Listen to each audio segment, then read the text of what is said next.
Puis depuis tellement longtemps, on n'a pas pu débattre ensemble. Maintenant que ça s'ouvre un tout petit peu, on se dit il faut débattre, il faut reprendre la parole, il faut discuter avec les étudiants. On a bien vu ce matin, il y a du débat autour de enregistrer les cours, oui, non, pourquoi. Il y a du débat autour de ça. On doit se parler.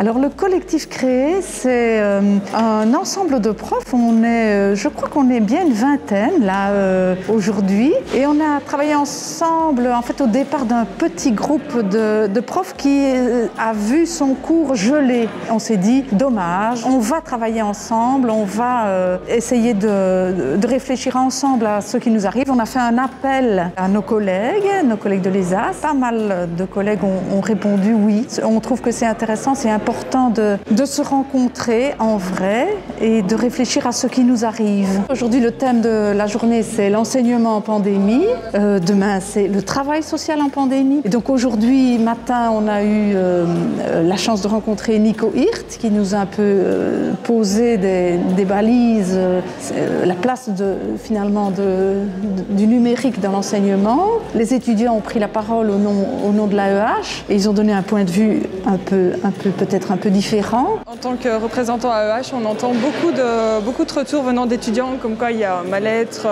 en tant qu'étudiant Covid, donc ça veut dire suivre les cours à distance, parfois ne pas être entendu, ne pas être compris.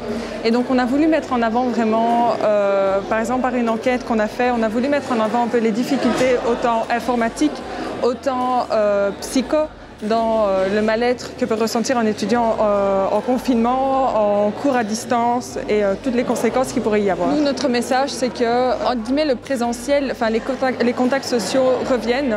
Donc c'est pour ça qu'on a participé aussi au Vernis Passage, parce que ça prône aussi les contacts sociaux, le lien qu'on peut recréer. Et on était totalement d'accord avec ça. Donc c'est pour ça qu'on est venu avec cette enquête qui explique vraiment d'un point de vue vraiment global le pour et le contre en fait, du distance et du présentiel.